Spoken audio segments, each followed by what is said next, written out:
to our last segment of episode 17, our stock picks from last week and also our stock picks for the coming week. So for last week, my stock pick was Roku, and let's look at how it did. So as you can see right here, if I go back to the 5-day, it started off at 371 on Monday, and then it kept going down and up, but it had its high here on Wednesday at almost at 393, but then it fell down again that same day to 379, and then it stayed around like the 370 380 range. Did have a high of 391 on Thursday, but then it dipped back down low. It was at 379 again, and then and it closed off at around 378. Once again, this is a recovery stock. Like, it went down tremendously as it was trading before at about like 500 per share, right? So again, I bought the dip in this, and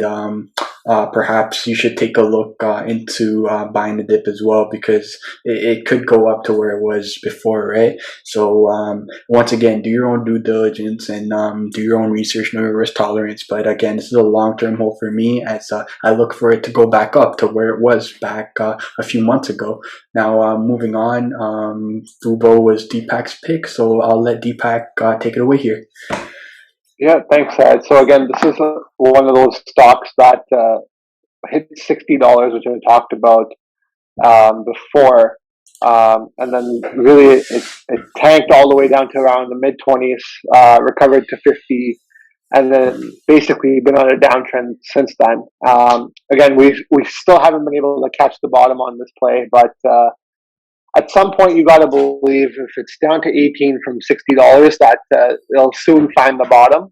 We don't know what that is. Again, it trended down over the last 5 days. It's one of those other high growth stocks that I mentioned that's trading at a high multiple of earnings. But again, I think long term this will be a great hold. And at 1886, personally, I think it's a great buying opportunity, and I will be buying some of the dip here, especially if it continues to go down. But again, like, this is more of a long-term play. I know I mentioned it weekly, but one of these weeks where you do find the bottom, you will see a significant gain. So definitely keep it on your radar, especially if it continues to go down in the short term. Absolutely, yeah. But now moving on to our stock picks for this week. So I'll get started with mine. So Alaska Air is on my list for stocks to look out on this week. And one of the reasons why is because obviously the recovery play, airlines is a big thing in that, as vaccines get distributed and we do get back to normal, airlines are going to go back into business, right? And more people are going to fly, etc. But one thing that I found interesting with Alaska Airlines is that it's expanding its service and presence in this county right here. So they have new nonstop flights arrive in time for summer holidays and fall harvest.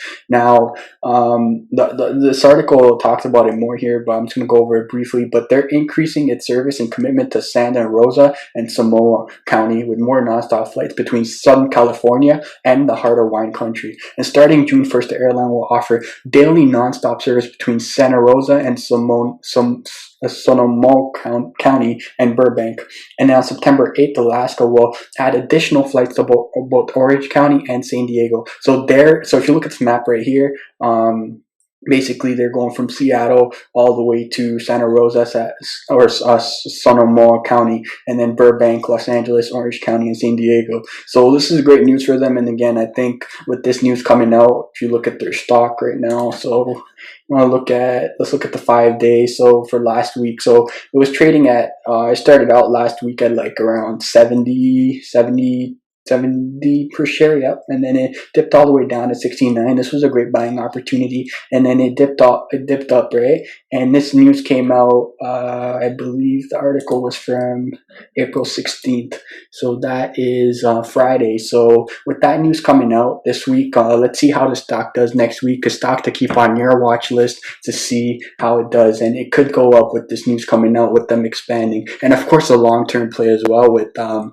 recovery play with COVID restrictions loosening up, vaccines being rolled out, and yeah. So that's my stock pick to look out for. One of my stock picks to look out for. I'll let Deepak address his stock pick for next week, and then I'll come back and announce my second stock pick for next week. So Deepak, take it away.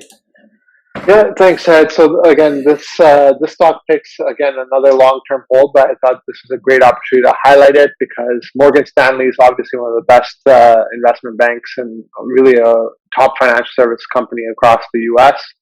Um, it actually reported blowout Q1 earnings, so first quarter was tremendous. Again, all financial institutions really had a great first quarter.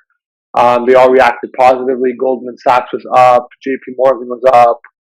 Bank of America was up, but this company in particular, Morgan Stanley, was actually down because they actually reported a $911 million first quarter loss tied to the Archegos, I believe I'm pronouncing this correctly, but Archegos funds meltdown, which it didn't previously disclose. So the fact that it actually was revealed in its Q1 report caught investors off guard, and it resulted in the stock going down about 3%, which is actually quite significant for a type of business like Morgan Stanley, obviously, right? Given the magnitude of its business and how important it is to the economy. So I think this is a great buying opportunity, similar to how J&J had actually dipped on the news about its vaccine. It recovered almost immediately. So I suspect that this will continue with a company like Morgan Stanley. So it should be a great opportunity to buy right now.